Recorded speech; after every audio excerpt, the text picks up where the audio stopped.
राष्ट्रीय दैनिक वैष्णवी ज्ञान प्रसार समाचार पत्र की खास खबर। उत्तर प्रदेश के संभल जिले के कैला देवी धाम पर आज दो प्रदेशों के मुखिया मौजूद रहे। उत्तर प्रदेश के मुखिया योगी आदित्यनाथ और मध्य प्रदेश के मुखिया डॉक्टर मोहन यादव मौजूद रहे। इन दोनों ने भारतीय जनता पार्टी के प्रत्याशी संभल परमेश्वर लाल सैनी जी को वोट की अपील करते हुए कहा कि 7 तारीख को पहले मतदान फिर जलपान का नारा देकर गए हैं।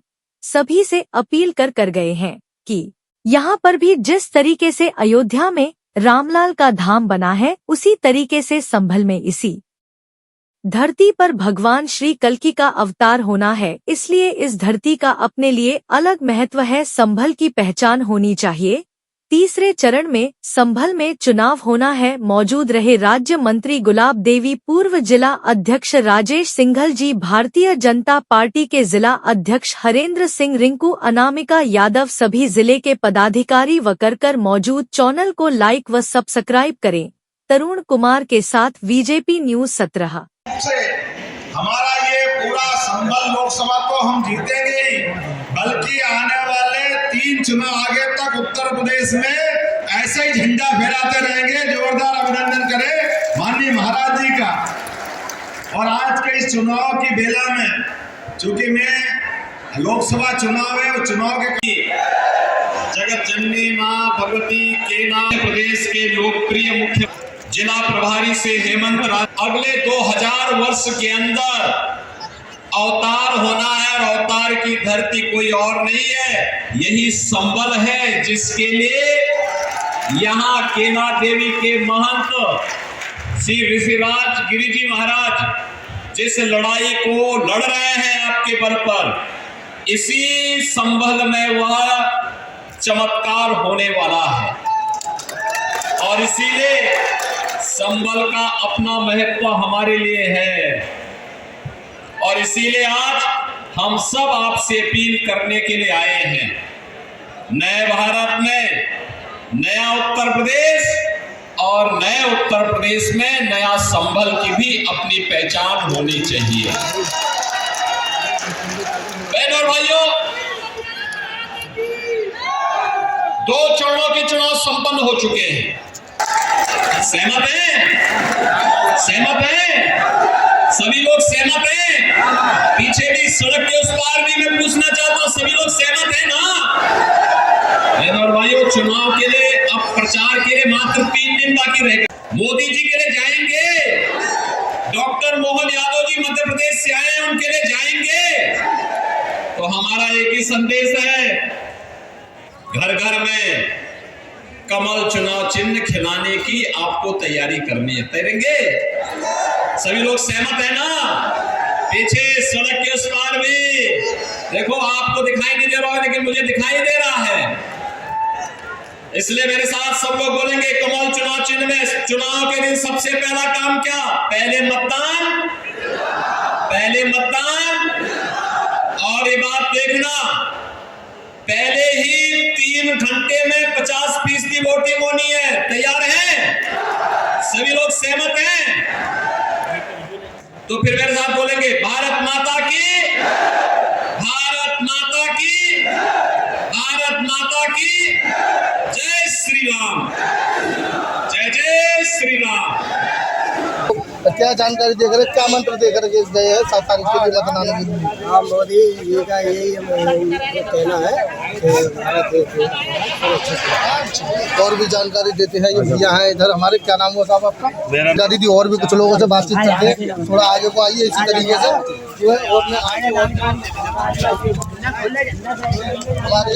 क्या नाम है भैया आपका? गौरव शर्मा। कहाँ से आए हैं आप? बेलारी से। आज जो 2 जगह के जो मुखिया आए,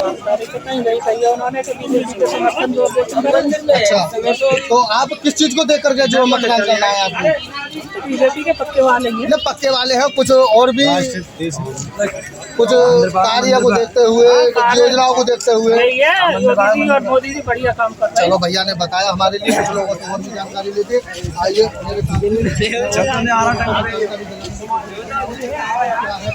मेरे और बहनों भाइयों, कितना खराब स्थिति में था। मोहन जी ने मुझे उस समय बताया कि यहाँ लोग कब्जा करना चाहते हैं, पानी नहीं है, अव्यवस्था जैसे काशी विश्वनाथ धाम बना, जैसे अयोध्या में भगवान राम का भव्य मंदिर बना, ऐसे ही संभल में मां केला देवी के मंदिर और यहाँ के धाम के विकास के कार्य योजना को लेकर यह भी तो यहाँ का एक धाम है। मां की कृपा तो हम सब पर बराबर बनती है। मां थोड़े चेहरा देख करके किसी को वरदान देती है, सबको बराबर आशीर्वाद मिलता है। और बहनों और भाइयों, आज सचमुच मैं और डॉक्टर मोहन यादव जी दोनों लोग जब मां केला देवी के मंदिर में दर्शन करने के लिए गए, वे स्वयं अभिभूत थे। वे तो महाकाल की नगरी से स्वयं आते हैं और कह रहे थे इतनी ग्रामीण क्षेत्र में इतना भव्य स्थान, इतना दिव्य स्थान, इतना साफ सफाई, इतनी अच्छी व्यवस्था, ये जब सब लोग मिल करके काम करते हैं, अच्छे लोग जब आगे आते हैं तो परिणाम भी अच्छा ही आता है, अच्छा ही आता है। और इसीलिए बहनों और भाइयों, इस चुनाव की दृष्टि से मैं कहना चाहूंगा, हाथों में कोई ट्रैक्टर दे दिया जाए और कहा जाए कि चला लो, तो वह किसी के ऊपर चढ़ा देगा। ये स्थिति है इन लोगों की। तो ये दो लड़कों की जोड़ी तो यही है।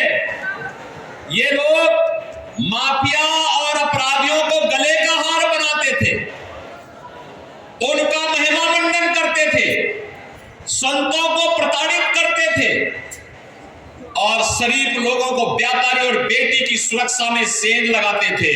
और आज आप देख रहे होंगे कि बेटी और व्यापारी सुरक्षित है, किसान अन्नदाता किसान का सम्मान हो रहा है, नौजवान को नौकरी और रोजगार मिल रहा है, अयोध्या में राम मंदिर का भव्य निर्माण भी हो रहा है, वहां राम लला विराजमान हो रहे हैं, और दूसरी तरफ माफिया और अपराधियों का राम नाम सत्य है कि यात्रा भी निकल रही है।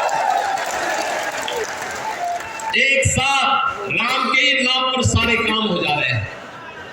और बहनों और भाइयों, इसीलिए आज हम सब आए हैं।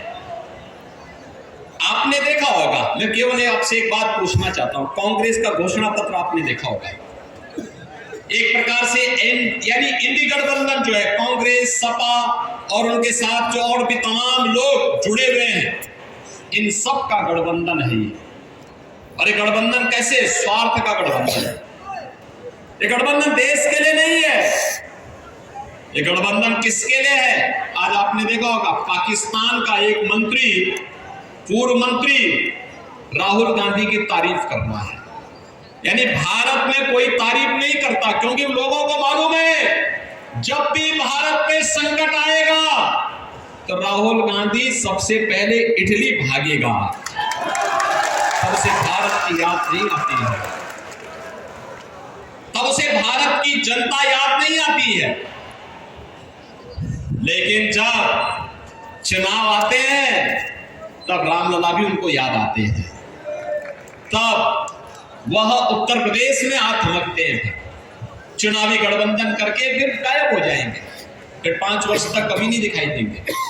और बहनों और भाइयों, मैं आप सबसे यही कहने के लिए आज आया हूं कि भारतीय जनता पार्टी ने एक और गरीब कल्याण को लेकर के, भारत का आत्मनिर्भर और विकसित भारत की संकल्पना को लेकर के मोदी जी के नेतृत्व में इस चुनावी समर में आपके बीच में उतरी है। मोदी जी के नेतृत्व में विकास हुआ है और विकास होगा, भारत को विकसित भारत के रूप में स्थापित करेंगे। लेकिन दूसरी तरफ इंडी गठबंधन क्या कहता है, कांग्रेस और सपा का गठबंधन क्या कहता है?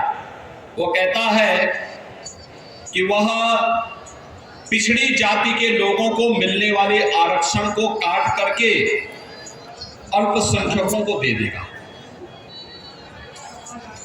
वह कहता है अनुसूचित जाति के लोगों को मिलने वाले आरक्षण में से कुछ हिस्सा काट करके वह अल्पसंख्यकों को बांट देगा। बाबा साहब भीमराव अंबेडकर ने कहा था कि धर्म के आधार पर आरक्षण नहीं हो सकता, धर्म के आधार पर आरक्षण भारत के विभाजन का आधार बना था, और एक स्वतंत्र भारत धर्म के आधार पर आरक्षण स्वीकार नहीं कर सकता। फिर कांग्रेस और सपा के लोग क्या चाहते हैं? क्या देश का फिर से विभाजन चाहते हैं? ये लोग किस आधार पर लड़ाने का कार्य कर रहे हैं? कहते हैं जातीय जनगणना करेंगे। क्यों करेंगे? इसलिए करेंगे जिससे पहले जातीय जनगणना करके अलग अलग जातियों को अलग अलग समूह बनाएंगे, फिर इन जातियों को आपस में लड़ाएंगे और फिर लड़ाने के बाद कहेंगे कि देखो तुम्हारी तो लड़ाई आपस में इतनी ज्यादा है कि तुम सुलझ नहीं पाएगी। अब एक काम करते हैं कि तुम्हें जो ये आरक्षण मिलता है तुम पहले आपस में झगड़ा सुलझा देना, तब तक इस आरक्षण का लाभ मुसलमानों को दे देते हैं। ये करने वाली है कांग्रेस और सपा का गठबंधन। ऐसे ही अनुसूचित जाति के लोगों के, अनुसूचित जनजाति के लोगों के अधिकारों पे भी सेल लगाएंगे और भारतीय जनता पार्टी मोदी जी के नेतृत्व में इसको स्वीकार नहीं करेगी, हरगिज़ स्वीकार नहीं करेगी। हमारी पिछड़ी जाति के, अनुसूचित जाति और जनजाति के लोगों को मिलने वाले आरक्षण में सेल किसी भी प्रकार से और किसी भी दल को नहीं लगाने दिया जाएगा।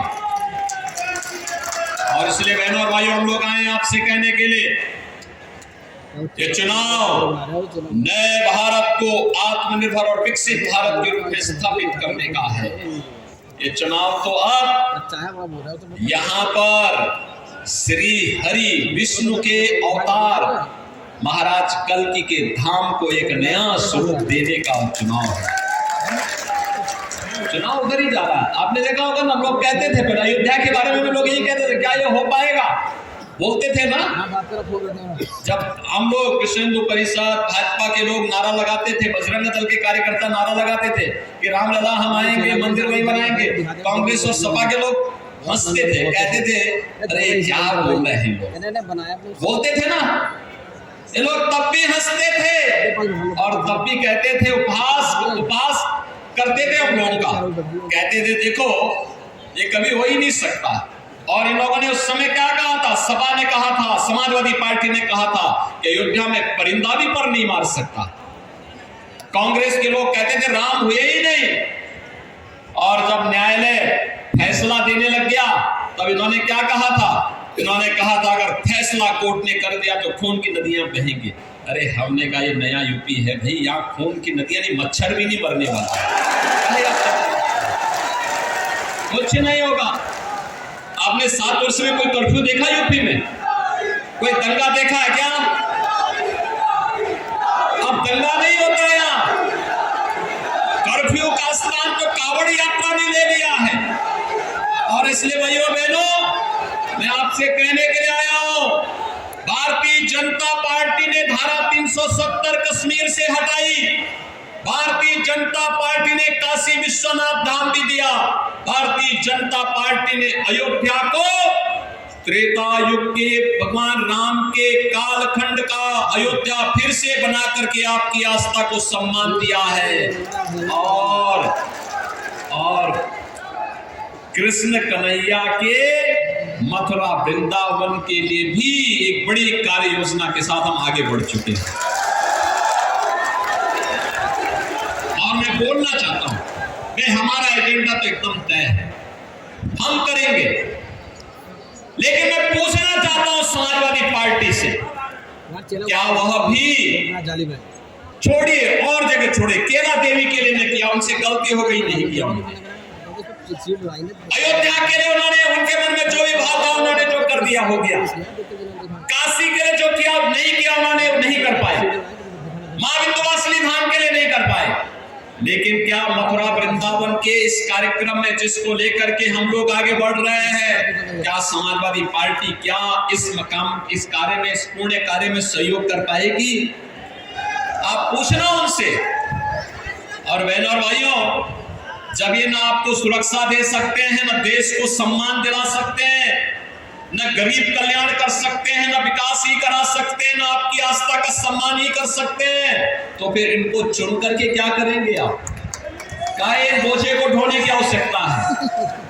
और फिर संबल में तो मैं आपसे कहना चाहूंगा, जिनको भारत माता की जय जयकार करने में संकोच होती हो, उनको भारत की संसद में जाने का अधिकार भी नहीं होना चाहिए।